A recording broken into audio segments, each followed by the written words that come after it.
আমরা অনেক সময় নিজেরাও ডাক্তারি করে ফেলি। একটি প্রোডাক্টকে অথবা সেই মলিকিউলকে ডাক্তারের কাছে পৌঁছে দেওয়া, এটা হচ্ছে অন্যতম মেডিকেল রিপ্রেজেন্টেটিভের কাজ। হ্যাঁ, ডেফিনেটলি আমরা ডাক্তারবাবুদের ফিস বাঁচানোর জন্য টুক করে গিয়ে কিনে নিই, সেটা আলাদা ব্যাপার। কিন্তু হ্যাঁ, একটা সেলসম্যান আর মেডিকেল রিপ্রেজেন্টেটিভের মধ্যে বেসিক পার্থক্য হচ্ছে যে একটা আমরা শুধু প্রোডাক্ট কিন্তু বিক্রি করি না।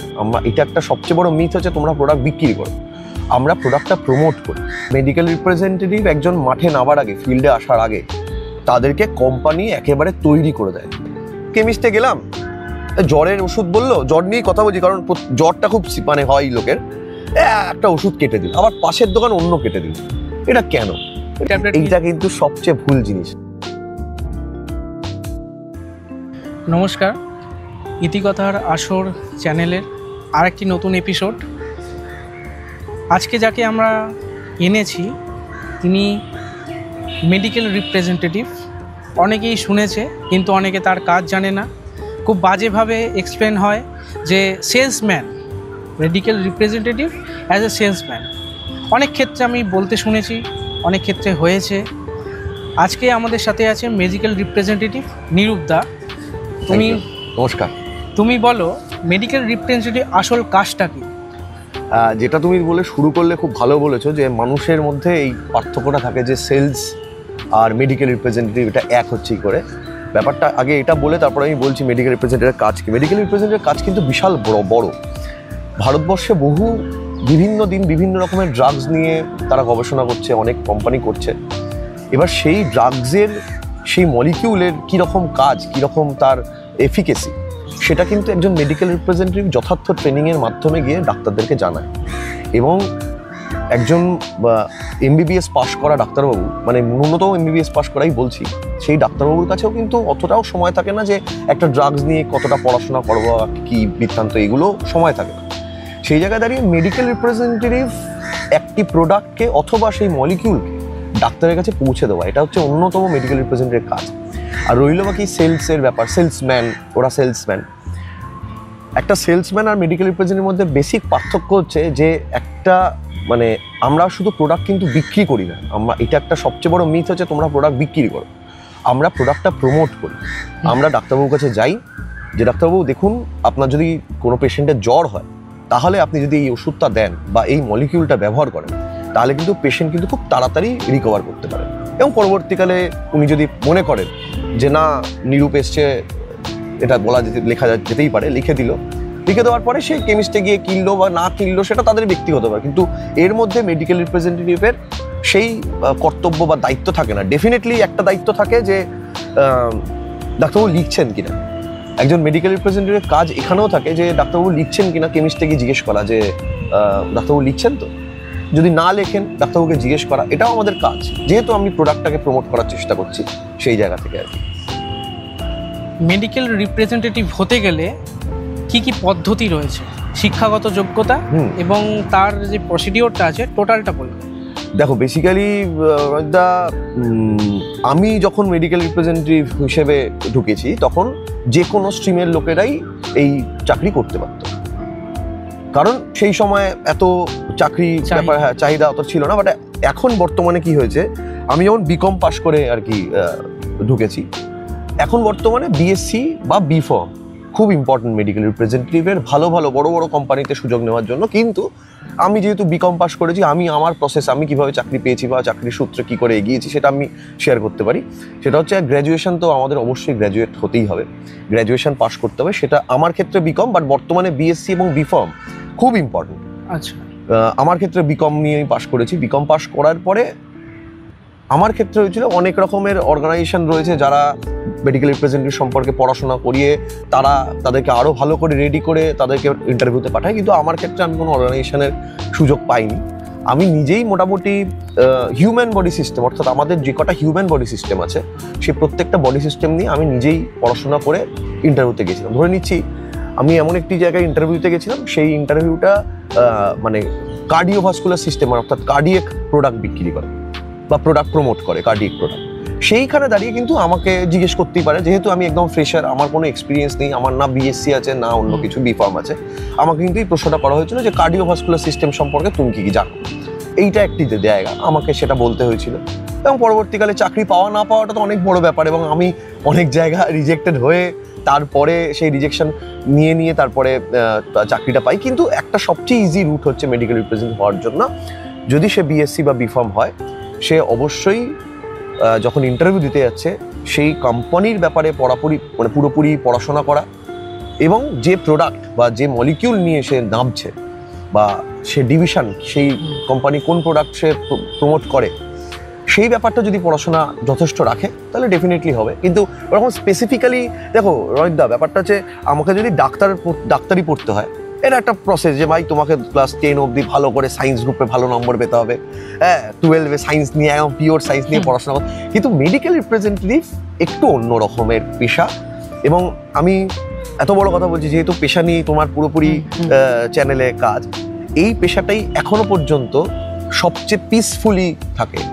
মানে পিস ইন দ্য সেন্স, দেখো কাজের জায়গায় তো তোমার সমস্যা থাকবেই, ডিপ্রেশন থাকবেই, ফ্রাস্ট্রেশন থাকবেই, কিন্তু তুমি এখানে প্রত্যেক দিন এমন একটা মানুষকে মিট করছো, সে ভগবান বলে থাকে সবাই, ডাক্তারবাবু মানে ভগবানের সমান। হ্যাঁ, এবার ডেফিনেটলি খারাপ দিক ভালো দিক সব দিকই থাকে, কিন্তু এখানে তুমি প্রত্যেকদিন নতুন কিছু শিখতে পারছো, নতুন কিছু করতে পারছো, নতুন কিছু পিচ করতে পারছো। অর্থাৎ ধরো আজকে একটি মলিকিউল, ধরো তুমি ডাক্তারবাবুর কাছে গেলে একদিন, ধরো তুমি একজন ডাক্তার রনিতদা, আমি গিয়ে তোমাকে একটা প্রোডাক্ট বলছি, আজকে যেভাবে বললাম আমি পরের দিন চেষ্টা করবো অন্যভাবে বলি, যাতে স্যারের ক্যাচিং হয়। মানে এই প্রত্যেক দিন আমরা কোনো না কোনোভাবে নিজেদেরকে বিল্ড আপ করি।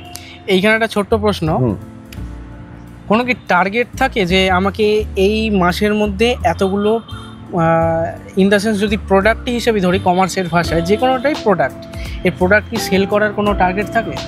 দেখো আমাদের তো ডাইরেক্ট সেল বলা যায় না, মানে এখন আমি যখন যদি কথাগুলো বলে বড় বড় কথা বলছি, কিসের মেডিকেল রিপ্রেজেন্টেটিভ এগুলো হয়, কিন্তু আমরা ডাইরেক্ট সেলে নেই, আমরা ইনডাইরেক্ট সেলে আছি। এইবারে ডেফিনেটলি এটা টার্গেট বা ওটা ব্যাপার থাকে না, ব্যাপারটা থাকে কোথাও গিয়ে দু রকমের আমাদের কাছে একটা অ্যাচিভমেন্টের জায়গা থাকে। এটা ধরো আমার 100 জন ডাক্তারবাবুকে আমাকে মিট করতে হবে, আমাকে মাসে চেষ্টা করতেই হবে যে 100 জনের কাছে। এবার বিভিন্ন কোম্পানি বিভিন্ন রকমের তাদের নিয়ম কানুন থাকে, যে তুমি এই 20 জন খুব স্পেশাল ডাক্তার তুমি মাসে 3 বার দেখবে, এই 50 জন ডাক্তার তোমার স্পেশাল ঠিকই কিন্তু একটু কম স্পেশাল, তুমি 2 বার দেখবে, 1 বার দেখবে, এইভাবে ভাগ করা থাকে।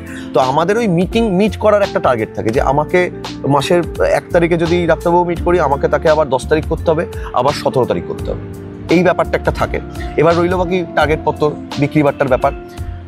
দেখো প্রত্যেকটা পেশাতেই তো একটা টার্গেট রাখা উচিত, সব ক্ষেত্রেই একটা টার্গেট রাখা উচিত। আমাদের ক্ষেত্রেও থাকে যে ডাক্তারবাবু কত লিখলো, 10টা প্রেসক্রিপশন করে, 10টা প্রেসক্রিপশন মানে ধরো 10টা ট্যাবলেট, তাহলে আমি 10টা ট্যাবলেটই আমার ইনকাম বা আমার কোথাও গিয়ে একটা ইনসেন্টিভটা পরের কথা। ইনসেন্টিভের আলোচনাটা অনেক ভাস্ট আলোচনা, ইনসেন্টিভের আলোচনা না হবে, মানে কোম্পানি বলেছে যে তোমায় 10টা বিক্রি বা 10টা করা উচিত, 10টা করেছে।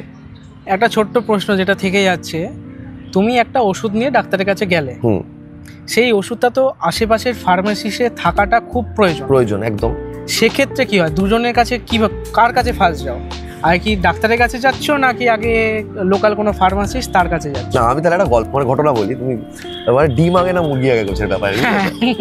ব্যাপারটা হচ্ছে, আমি তো একটা ছোট্ট ঘটনা বলি। আমি আগে একটি কোম্পানিতে চাকরি করতাম, কোম্পানির নাম বলছি না, তো সেইখানে একটা প্রোডাক্ট লঞ্চ করে। আমি মোটামুটি ডাক্তারবাবুকে বলছি, ডাক্তারবাবু প্রোডাক্ট একটু লিখে দেবেন প্লিজ। হ্যাঁ ঠিক আছে, লিখে দেবো। ডাক্তারবাবু বলতো তুমি আগে প্রোডাক্টটা অ্যাভেলেবেল করো তারপরে লিখবো। এবার কেমিস্টে গেছি, কেমিস্টকে বলছি দাদা ডাক্তারবাবু লিখবে বলে তুমি একটা পাতা হলো অ্যাভেলেবেল, আরে ডাক্তারবাবু লিখুক তারপরে আমি নেব। এই যে বচসা, এটা প্রত্যেকটা মেডিকেল রিপ্রেজেন্টেটিভের এই সমস্যা থাকেই থাকে, মানে এখানে বেরোনোর কোনো পলিসি নেই। কিন্তু এবার কি হয়, প্রত্যেক দিন একটা কেমিস্টে যেতে যেতে একটা সম্পর্ক তৈরি হয়, সেই সম্পর্কের খাতিরে একটা পাতা বা 2টো পাতা বা 2টো বোতল বা 3টে শিশি তুলবে সম্পর্কের ক্ষেত্রে। এইবার সেটা যদি বিক্রি না হয় তখন কিন্তু সেই সম্পর্ক আর ভালো থাকে না কেমিস্টের সাথে। কেমিস্টরা এই তুমি তো বলেছো প্রোডাক্ট লিখবেন, স্যার লেখেনি এখন, যাও তুমি বলো, আমি কেন ডাম্প করে রাখবো। এবং এই সবচেয়ে সমস্যাটা হয় হচ্ছে না ফেব্রুয়ারি মার্চে, যখন ইয়ার এন্ডিং হয়, সব তোমার জিনিসপত্র একদম একদম একদম একদম তখন এই সমস্যাটা, এবং এটা নর্মাল। এবার কি হয়, পেন হ্যাবিট, মানে ডাক্তারবাবু মানে পেট খারাপ হলেই যে ওষুধটা পেন হ্যাবিটে চলে আসে, যে কেউ এসে বলুক আমি অন্য প্রোডাক্টে লিখবো, সেক্ষেত্রে ডিফিকাল্ট হয়ে যায়। বাট ওই যেতে যেতে প্রত্যেক সময় গিয়ে গিয়ে আমি তোমার একটা কথা বলি, যেমন নুডলস মানেই একটাই প্রোডাক্ট আছে, সেটা হচ্ছে ম্যাগি। একদম সত্যি কথা। কেন ম্যাগি আসে? তুমি টপ রেমান কিনলেও ম্যাগি বলো, দাদা এটা ম্যাগি দেবেন তো, না ম্যাগি নেই টপ রেমান, একদিন ওটাই ম্যাগি। কি খেয়ে বেরোলি? এটা ম্যাগি খেয়ে বেরোলি, আদৌ না তুমি টপ রেমান খেয়ে বেরিয়েছো। একদমই তাই। তো তেমন ক্ষেত্রেই হয় হচ্ছে পেন হ্যাবিটের ক্ষেত্রটাও তাই, যে একটা লিখতে লিখতে অভ্যাস হয়ে গেছে। এবারে তোমাকে নতুন কিছু অভ্যাস করাতে গেলে তোমাকে যেতে হবে বারবার, স্যারকে বলতে হবে স্যার লিখুন না, স্যার লিখুন না, এবং নক করতে হবে স্যারকে। এইখানে তোমাদের কাজটা যতখানি এই কথার মাধ্যমে বুঝলাম, মার্কেটে যদি নতুন কোনো ওষুধ আসে, আমরা দেখেছি ড্রাগ যারা কন্ট্রোল করে, বহু ওষুধ বন্ধ হয়ে যাচ্ছে, বহু ওষুধ আবার নতুন করে আসছে। হ্যাঁ একদম। সেক্ষেত্রে যারা ডাক্তার যারা নিচ্ছে তাদের কাছে তো সব ক্ষেত্রে নাও থাকতে পারে, তাদের তথ্য নাও থাকতে পারে। সেক্ষেত্রে তোমাদের ভূমিকা তো অনেকখানি। একদমই তাই। মানে ওই যে যারা বলে না যে আরে তুই তো এমআর, ঠিক আছে হয়ে যায়। একটা মেডিকেল রিপ্রেজেন্টেটিভ যে পরিমাণ বার্ডেন নিয়ে থাকে, অনেক পেশার তারা বার্ডেন থাকে না। তুমি যদি দেখো কোনো পেশাকে আমি ছোট করছি, আমি অন্য জায়গা থেকেই বলছি কথা, একটা আইটির লোক, সে 9টার সময় অফিসে যায়, 8টার মধ্যে, আমি ধরে নিচ্ছি 12টার মধ্যে তার কাজ শেষ, মানে 9টা থেকে 9টা 12 ঘন্টাই কাজ শেষ। তুমি দেখেছো বা অনেক তুমি বাকি ছড়িয়ে ছিঁড়ে দেখো, ডাক্তারবাবুর সময় অনুযায়ী আমাদের চলতে হয়। ঠিক আছে, ধরে নাও একজন ডাক্তারবাবু সকাল 8টায় মিট নেন সোমবার দিন, আবার সোমবার দিনই আরেকজন ডাক্তারবাবু রাত্রি 11টায় মিট নেন। তুমি যদি একজন মেডিকেল রিপ্রেজেন্টেটিভের কর্ম সময় দেখো, একটা বিশাল বড় কর্ম সময়, কোনো বাধা নেই। এইবারে অনেক তথ্য বা অনেক রকমের বক্তব্য থাকে যে ভাই তুমি তো চেম্বারে 5 মিনিট থাকো, তুমি যদি 12টাও কল করো তাহলে 60 মিনিট, তাহলে 1 ঘন্টা তোমার ওয়ার্কিং আওয়ার্স। কিন্তু ওই 1 ঘন্টা ওয়ার্কিং আওয়ার্সের জন্য আমায় কিন্তু মানে যথেষ্ট 12 ঘন্টা রাস্তায় কাটাতে হচ্ছে, ঝড় জল বৃষ্টি শীত সব আমাকে ওইখানে নিতে হচ্ছে। মানে আমি খুব চির দুঃখীর মতো বলছি তা নয়, মেডিকেল রিপ্রেজেন্টেটিভ হওয়াটা যতটা এখন বর্তমানে সোজা হয়ে দাঁড়িয়েছে, কিন্তু এখন বর্তমানে মেডিকেল রিপ্রেজেন্টেটিভ হয়ে সারা জীবন থাকাটা আরও ডিফিকাল্ট হয়ে যাচ্ছে যত দিন যাচ্ছে। কারণ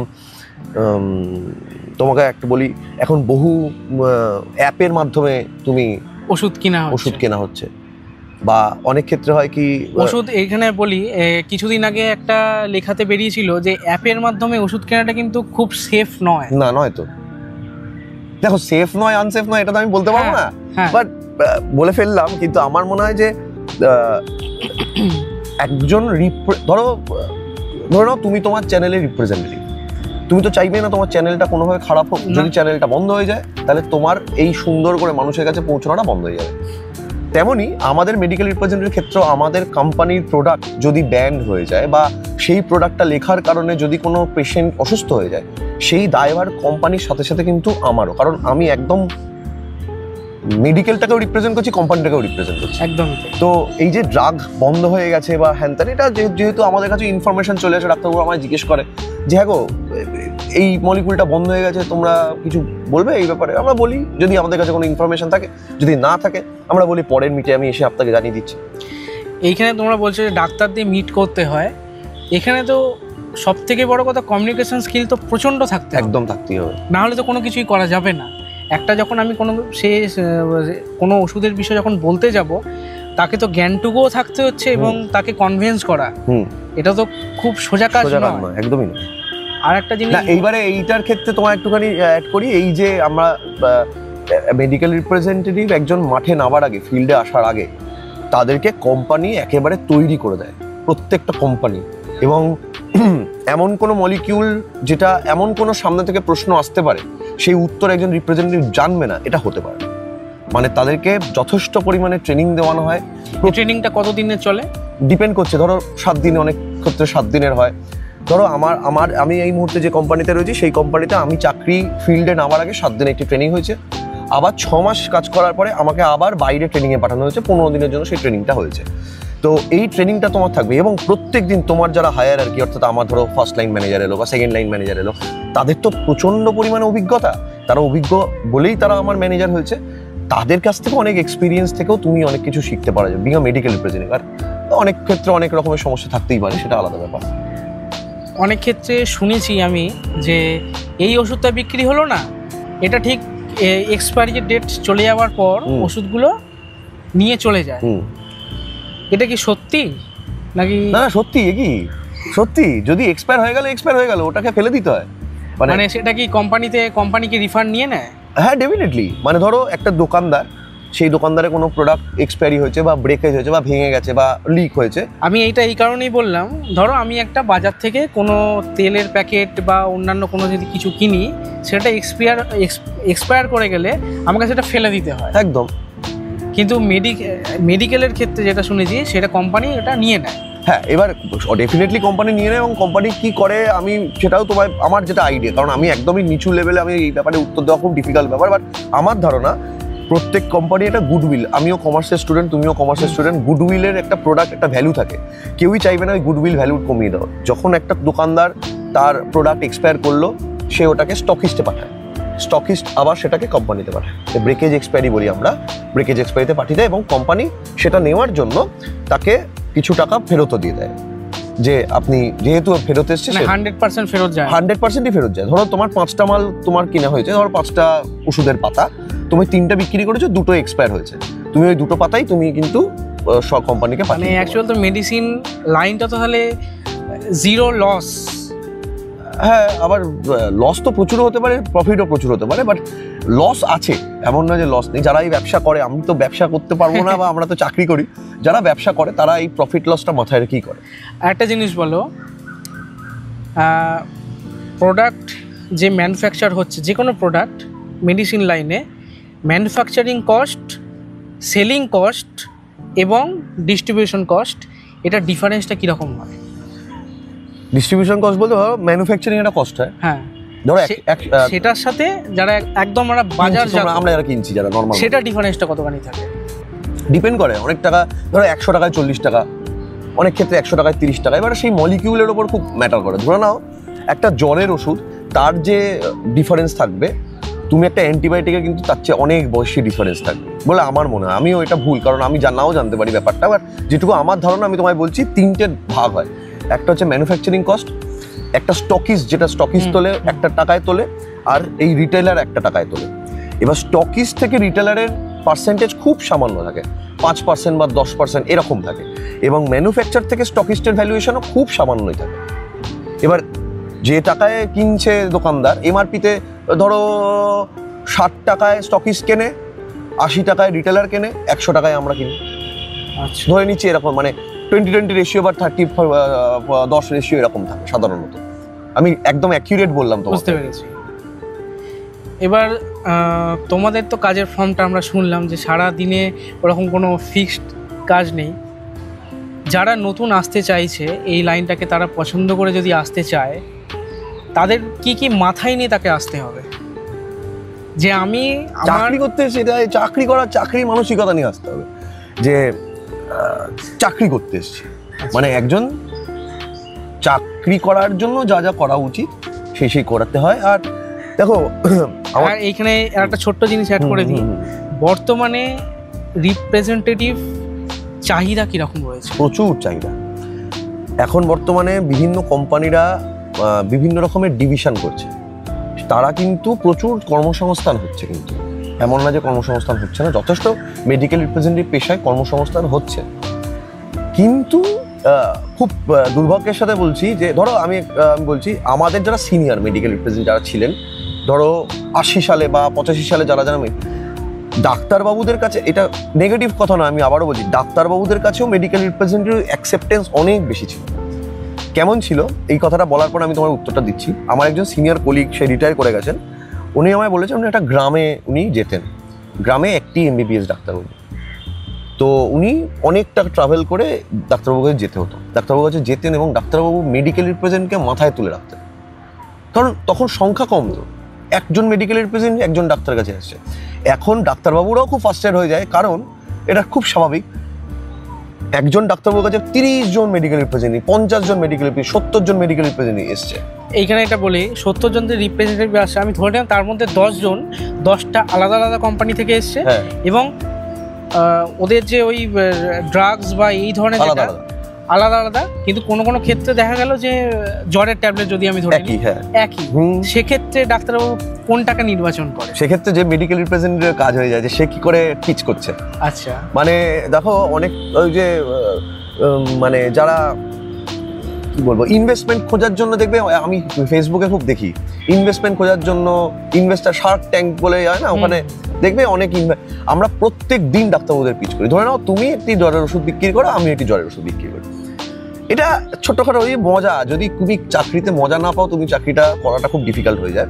ধরো তুমি রনিতদা একটা জ্বরের ওষুধ বলছে, আমি তোমার পেছনে দাঁড়িয়ে আমি শুনছি তুমি কি বললে, হ্যাঁ ধরো জ্বরের ওষুধের নাম এক্স, তোমার জ্বরের ওষুধ, আমার জ্বরের ওষুধের নাম ওয়াই। তুমি বললে তোমার কোম্পানি আগে শিখিয়ে দিয়েছে ভিজুয়ালেট, মানে যে বইটা দেখে আমরা বলি, বা অনেক এখন আইপ্যাড, সেখানে একদম সব পাতা ফাতা বললে ডাক্তারবাবু শুনলো, তুমি বেরিয়ে গেলে।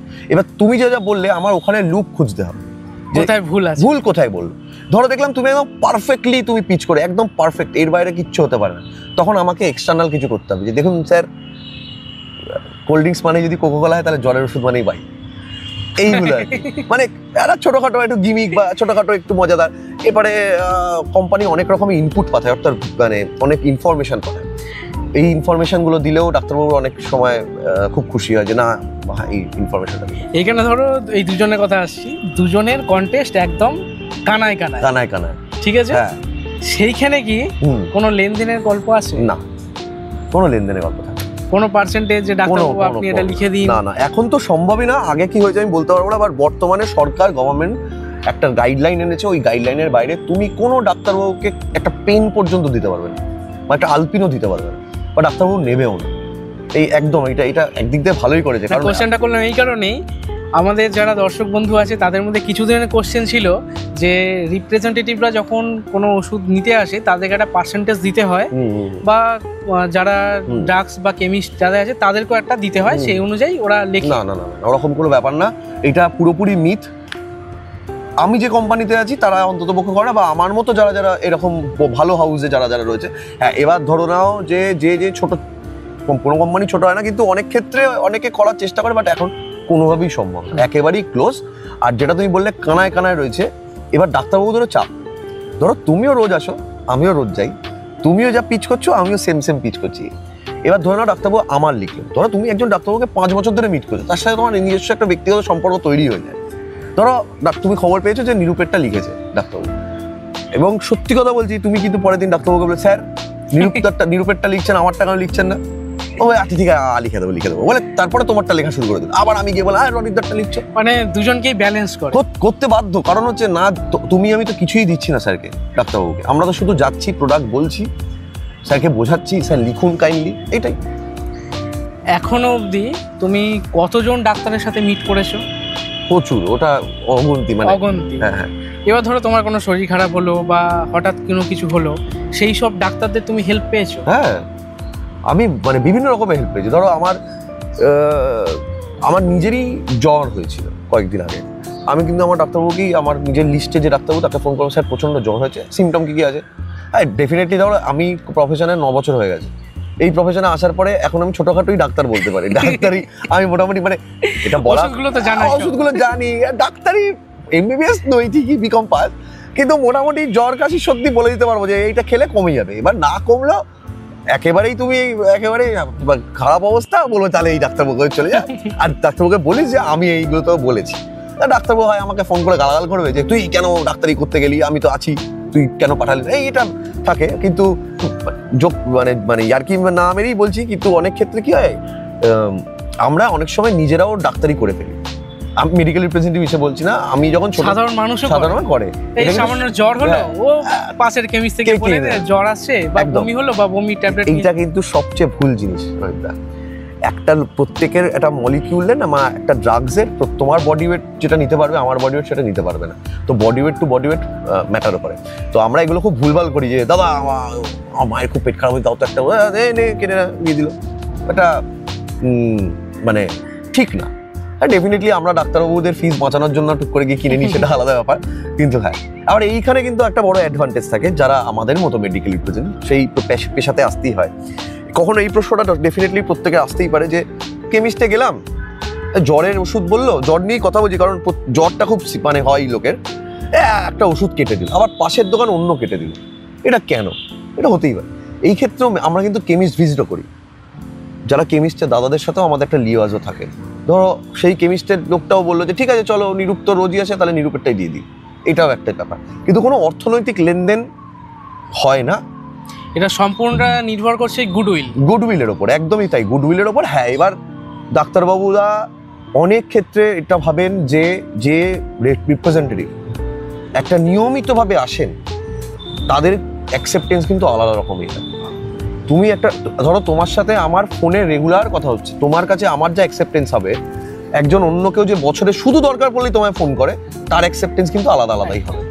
তো ডাক্তারবাবুদেরকে তো তারাও মানুষ, তো যতই ভগবান বলি তারাও মানুষ, তারা কিন্তু এইভাবেই আমাদেরকে জাজ করে মেডিকেল রিপ্রেজেন্টেটিভদের। আর আমাদের পেশার ক্ষেত্রে আরও একটা বড় চ্যালেঞ্জ বর্তমানে দাঁড়িয়ে হয়ে যাচ্ছে, সেটা হচ্ছে মিট করা বন্ধ। এই চ্যালেঞ্জটা না বললেই নয়, সেটা হচ্ছে মিট। আমরা তো ডাক্তারবাবুকে মিট করতে হয়, আমরা মিট না করলে কিন্তু সেদিনের আমরা রিপোর্ট করতে পারি না কোন কোন ডাক্তারবাবুকে মিট করেছি। ও যেটা বললাম চ্যালেঞ্জ বলতে একটা কথা, আমরা কিন্তু অনেকের কাছে লাঠিঝাটা খাই। মানে কেমন লাঠিঝাটা খাই আমরা, যেমন ডাক্তারবাবুরাও আজকে মুড নেই, ডাক্তারবাবু মিট করবে না, এটাও যেমন একটা ঠিক। উনি বলে না আমার ভালো লাগে না, তুমি পরে যতই আমার ভালো সম্পর্ক।